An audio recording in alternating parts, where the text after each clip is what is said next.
அனைவருக்கும் வணக்கம். இன்றைக்கி ஒரு 5x5 சைஸ் உள்ள ஒரு டைமண்ட் பேனர் ஒன்று டிசைன் பண்ணி கொடுக்குறோம். இதுதான் அந்த பேனரு. இந்த பேனரோட பிஎஸ்டி ஃபைல் டெலகிராம் குரூப்பில் இருக்குது. மறக்காமல் டவுன்லோட் பண்ணி யூஸ் பண்ணிங்க. அப்படியே நம்ம சேனலை மறக்காமல் சப்ஸ்கிரைப் பண்ணுங்கள், ஃப்ரெண்ட்ஸ் கூட ஷேர் பண்ணுங்கள். சரிங்களா? நண்பர் ஒருத்தவங்க கேட்டுக்கிட்டாங்க அந்த பேனர் ரெடி பண்ண சொல்லி, அதுக்காக நம்ம ரெடி பண்ணிட்டோம். இப்போ எப்படி நம்ம ரெடி பண்ணலாங்கிறத பற்றி பார்க்கலாம். First control N 5 300 extension RGB mode. ஓகேங்களா? இப்போ ஒரு ப்ளூ கலர் ஒரு டார்க் ப்ளூ கலர் நம்ம சூஸ் பண்ணிக்கலாம்.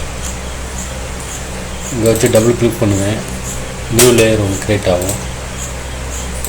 இமேஜ் போங்க, கேன்வாஸ் சைஸ் 5னா இப்போ நீங்கள் டைமண்ட் பேனரை பொறுத்தளவில் நீங்கள் என்ன சைஸ் வைக்கிறீங்களோ அதோட ஒரு 2 இன்ச்சஸ் அதிகமாக வச்சா தான் நம்ம ரொட்டேட் பண்ணி நம்ம டிசைன் பண்ணுறது கரெக்டாக இருக்கும். அதுக்காக நான் 7க்கு 7ன்னு வைக்கிறேன். ஓகேங்களா? கண்ட்ரோல் 0, கண்ட்ரோல் T போட்டுக்கிறேன். ஷிஃப்ட்டை ஹோல்ட் பண்ணியிருக்கேன். கிளிக் பண்ணிட்டு இப்படி ரொட்டேட் பண்ணுறேன். ரொட்டேட் பண்ணால் உங்களுக்கு சென்ட்டாக வந்துடும். சரிங்களா? இப்போ எட்ஜ் டு எட்ஜ் இருக்குது. நம்ம இதில் தான் டிசைன் பண்ண போகிறோம். இது எப்படி பண்ணலாங்கிறத பற்றி பார்க்கலாம். நம்ம கண்ட்ரோல் ஓப்பன் கொடுத்து நம்ம ரெடி பண்ணி வச்சுருக்க அந்த டைமண்ட் ஷேப் பேனர் நம்ம ஓப்பன் பண்ணிக்கலாம். ஓப்பன் பண்ணியாச்சு. ஃபஸ்ட்டு நம்ம பேக்ரவுண்டை செட் பண்ணிவிடுவோம். எப்படின்னு ஃபுல்லாக பாருங்கள். இந்த வீடியோ ஃபுல்லாக பார்த்தீங்கன்னா தான் உங்களுக்கு தெரியும்.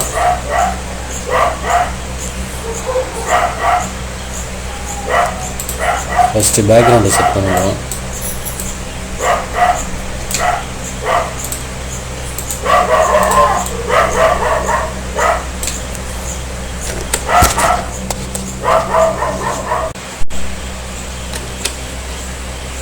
பேக்ரவுண்டு செட் பண்ணிடலாம். இந்த லேயரை நம்ம எடுத்து வச்சுருக்கோம். இது என்ன பண்ணுறீங்க, கண்ட்ரோல் Alt G கொடுத்திங்கன்னா அது உள்ளே போய்டும். இந்த ஷேப் உள்ளே போய்டும். சரிங்களா? ஷேப் உள்ளே போகும்போது இந்த எட்ஜஸ்லாம் கரெக்டாக வெளியில் தெரியாத அளவுக்கு நம்ம கரெக்டாக அதை சரி பண்ணி வைக்கணும். ஏன்னா இப்போ நம்ம பிரிண்ட் பண்ணும்போது அது ஒரு மாதிரியான ஒரு டிசைனாக இருக்கும். அது நல்லா ஒரு பர்ஃபெக்டாக இருக்காது. இந்த ரீசனுக்காக தான் சொல்கிறோம். அடுத்தது பார்த்திங்கன்னா நம்ம பேக்ரவுண்டில் ஒரு லைட் ஒன்று கொடுத்துருக்கோம். அந்த 2 லைட்டையும் நான் லிங்க் பண்ணியிருக்கேன். லிங்க் பண்ணி அதில் 2 லைட்டையும் எடுத்து நல்லா இம்போர்ட் பண்ணி உள்ளே வச்சுக்கிறேன். ஷிஃப்ட்டு கண்ட்ரோல் Alt G கொடுத்து உள்ளே போய்க்கிறேன். இதையும் கண்ட்ரோல் Alt G கொடுத்து உள்ளே கொண்டு போய்க்கிறேன். இது உள்ளே போகாமல் இருக்குது. Control Alt G. ஓகே, இப்போ நம்ம லிங்க் பண்ணிக்கலாம். இப்போ இது உள்ளே தான் நமக்கு மூவ் ஆகும். இந்த லைட்டு இந்த வெளியில் நம்ம சைஸை விட்டு வெளியில் போகாது. அதுக்காக நம்ம செட் பண்ணி வச்சுருக்கோம். அடுத்தது பார்த்திங்கன்னா இங்கே ஒரு மயிலோட ஒரு டிசைன் ஒன்று வச்சுருக்கோம். மயில் டிசைனை நம்ம எடுத்து இதில் இம்போர்ட் பண்ணிக்கலாம். அதே மாதிரி கண்ட்ரோல் Alt G கொடுத்து கொண்டு போய்க்கலாம்.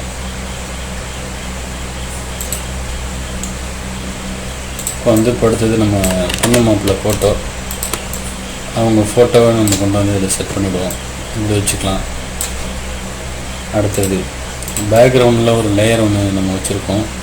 அந்த லேயரையும் கொண்டு வந்துக்கிறேன். அப்படி இதை என்ன பண்ணுறீங்க, கண்ட்ரோல் Alt G கொடுத்திங்கன்னா இந்த மாப்பிள்ளையோட உடம்புக்குள்ளே போய்டும். அது இந்த கலரு ஷேப்பு அது ஒரு ஸ்டெப்பு பேக் கொண்டு போங்க. இன்னொரு ஸ்டெப்பு பேக் கொண்டு போனீங்கன்னா உள்ளே போய்டும். சரிங்களா? உள்ளே கொண்டு போய் இப்படி கரெக்டாக அந்த எட்ஜில் வச்சுருங்க. அப்படி கரெக்டாக அப்படி எட்ஜில் வச்சுங்க. எட்ஜில் வச்சுட்டு இதை ஒரு மாதிரி மொட்டையாக இருக்கிற மாதிரி இருக்குது. அதுக்காக நம்ம என்ன பண்ணுறோம், ஒரு வெக்டர் டிசைன் ஒன்று வச்சுருக்கோம். அதில்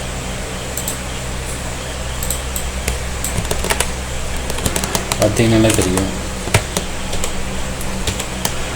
ஓகே, இது எல்லாமே நம்ம உள்ளே கொண்டு வந்திருக்கோம். இப்போ அடுத்தது இந்த ஷேப்பையும் நம்ம உள்ளே கொண்டு போனோம். Shift control Alt shift Alt ரெண்டுத்தையும் ஒன்றா பிடிச்சிக்கிட்டு ஜூம் பண்ணிங்க. சைஸ் நம்ம கரெக்டான லெவலில் வைக்கணும். அது மேலே கீழே வச்சா அசிங்கமாக இருக்கும். இந்த எட்ஜஸில் இருக்கணும். ஜூம் பண்ணி காட்டுற பாருங்கள். இந்த மாதிரி எட்ஜஸில் வச்சுக்கிட்டிங்கன்னா உங்களுக்கு அது ஒரு பர்ஃபெக்டான ஒரு ஷேப்பாக கிடைக்கும். ஓகே, கண்ட்ரோல் ஆல்ட் ஜி கொடுத்திங்கன்னா இந்த ஃப்ரேமுக்குள்ளே போய்டும். சரிங்களா? இப்போ வந்து நம்ம ஒரு 80% பேனரை கம்ப்ளீட் பண்ணியிருக்கோம். அடுத்தது இங்கே வந்து இடம் கொஞ்சம் ஃப்ரீயாக இருக்குங்கிறதுனால இங்கே இந்த மேரேஜுக்கு ரிலேட்டடான இந்த கண்டென்ட் வச்சுருக்கேன். அடுத்தது திருமண விழா அப்படிங்கிற அந்த டைட்டிலும் கொண்டு வந்து வச்சுருக்கோம். இது வந்து ஷிஃப்ட் கண்ட்ரோல் க்ளோஸ் ப்ராக்கெட் கொடுத்து ஃப்ரண்ட்டு கொண்டு வந்துட்டேன். அதே மாதிரி இதையும் ஷிஃப்ட் கண்ட்ரோல் க்ளோஸ் ப்ராக்கெட் கொடுத்து ஃப்ரண்ட்டு கொண்டு வந்துட்டேன். ஓகேங்களா? இது பார்த்தீங்களா, இதுக்கு தான் நான் சொன்னேன், அந்த ஒயிட்டு எல்லோ ஃப்ரேம் வந்து கொஞ்சம் வெளியில் போயிருக்கு. அது கரெக்டாக இருக்கிற மாதிரி பார்த்துங்க. கண்ட்ரோல் T போட்டு சைஸ் கொஞ்சம் ப்ரெஸ் பண்ணி விட்டிங்கன்னா அது உங்களுக்கு கரெக்டான ஈவனான சைஸாக வந்துருக்கும். ஓகே, இப்போ அடுத்தது பார்த்திங்கன்னா நம்ம பொண்ணு மாப்பிள்ளை நேமு. இந்த வீடியோ ஃபுல்லாக பாருங்கள். ஃப்ரெண்டு எப்படி அனுப்பணுங்கிறத நான் சொல்கிறேன். ஏன்னா அப்புறம் நம்ம இதே மாதிரியே நம்ம ஃப்ரெண்ட் அனுப்பணும்னா அவங்க ஃப்ரெண்ட் பண்ணுறவங்க வந்து நம்மளை எதுவும் சொல்லுவாங்க. அவங்க சரியாக தெரியாமல் பேனர் எப்படி டிசைன் பண்ணணும், எந்த அளவில் அனுப்பணும்னு தெரியாமல் அனுப்பிடுறாங்க அப்படின்னு சொல்லிட்டு டென்ஷன் ஆவாங்க. அதுக்காக தான் சொல்கிறேன், ஃபுல்லாக பாருங்கள் இந்த வீடியோவை. மறக்காமல் நம்ம சேனலை சப்ஸ்கிரைப் பண்ணி ஃப்ரெண்ட் எனக்கு கொஞ்சம் சப்போர்ட் பண்ணுங்கள். சப்போர்ட் பண்ணிங்கன்னா எனக்கு கொஞ்சம் அடுத்தடுத்து வீடியோ போடுறதுக்கு கொஞ்சம் இன்ட்ரெஸ்ட் அதிகமாக இருக்கும். சரிங்களா? ஏன்னா நம்ம வந்து ஒரு ஷாப்பில் வந்து ஒர்க் பண்ணுறோம். நம்ம ஒர்க் பண்ணிவிட்டு வந்து வீடியோ போடுங்கிறது கொஞ்சம் டைம் டிலே ஆகுது. அதனால் வந்து எதுவும் நினச்சிக்க வேணாம், கேப் விட்டு போகிறத பற்றி. சரிங்களா? இப்போ வந்து நம்ம எல்லாமே கம்ப்ளீட் பண்ணியிருக்கோம். இப்போ என்ன பண்ணுறோன்னா, இந்த ஷேப்புக்கு வந்து நம்ம ஒரு ஒயிட் ஸ்ட்ரோக் ஒன்று கொடுக்கலாம் லைட்டாக, அது தெரியணுங்கிறதுக்காக, மொட்டையாக இருக்கணும் அப்படிங்கிறதுக்காக. எப்படி கொடுக்குறீங்கன்னா, ஃபஸ்ட்டு ஒரு நியூ லேயர் ஒன்று போட்டுங்க. ஷிஃப்ட் கண்ட்ரோல் N அழுத்தி ஆல்ட் பேக் ஸ்பேஸ் அடித்து கலர் ஃபில் பண்ணுங்கள். இந்த கலரை வந்து இதுவுமே பேக் கொண்டு போயிட்டிங்கன்னா உங்களுக்கு தெரியும். அங்கே வந்து ஒரு டபுள் கிளிக் பண்ணுங்கள். டபுள் கிளிக் பண்ணிங்கன்னா blending option layer style open ஆகும். அதில் போய்ட்டு ஒயிட்டு சூஸ் பண்ணி கலர் ஒயிட்டு இன்சைட் கொஞ்சம் உங்களுக்கு தேவையான அளவு நீங்கள் வச்சுக்கலாம். ஓகே, இந்த அளவுக்கு போதுங்கிற மாரி ஒரு கண்டிஷன் வரும்போது நீங்கள் இந்த அளவுக்கு ஸ்டாப் பண்ணிவிடுங்க. ஸ்டாப் பண்ணிவிட்டு இப்போ என்ன பண்ணுறீங்கன்னா, பேக்ரவுண்டை ஹைட் பண்ணிவிடுங்க. ஹைட் பண்ணிவிட்டு இதை வந்து நீங்கள் சேவ் பண்ணுங்கள். 5x5 டைமண்ட் போட்டிருக்கேன். போட்டு JPEG. ஓகேங்களா? இப்போ இந்த ஃபைல் ஏற்கனவே இருக்குங்கிறதுனால நான் உங்களுக்கு சேவ் பண்ணாமல் விட்றேன். ஆனால் நீங்கள் ஃபஸ்ட்டு ஃபைலை வந்து ஓப்பன் பண்ணி க்ரியேட் பண்ண ஆரம்பிக்கும் போது நீங்கள் வந்து ஃபைலை ஃபஸ்ட்டு எடுத்தோன்னே நீங்கள் சேவ் பண்ணணும். சரிங்களா? இப்போ வந்து நம்ம அந்த சேவ் பண்ணியிருக்க அந்த ஃபைலை வந்து ஓப்பன் பண்ணிக்கிறேன். 5x5 டைன்னு போட்டிருக்கேன். இப்போ என்ன பண்ணுறீங்க, இங்கே வச்சு டபுள் கிளிக் பண்ணுங்கள், ஒரு என்ட்ரு அடிங்க, கண்ட்ரோல் T கொடுங்க, ஷிஃப்ட்டை ஹோல்ட் பண்ணுங்கள். அப்படியே ஷிஃப்ட்டை ஹோல்ட் பண்ணிட்டு கரெக்டாக அப்படி ரொட்டேட் பண்ணிங்கன்னா உங்களுக்கு இந்த சைஸ் வந்துடும். ஓகேங்களா? இப்போ இமேஜ் போங்க, கேன்வாஸ் 5x5 சைஸ் தான் நம்ம ரெடி பண்ணியிருக்கோம்.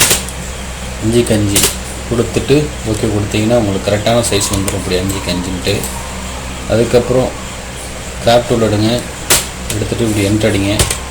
அடிச்சுட்டு இமேஜ் சைஸ் பார்த்தீங்கன்னா உங்களுக்கு சைஸ் கரெக்டான சைஸாக இருக்கும் 5x5ன்ட்டு. ஓகேங்களா?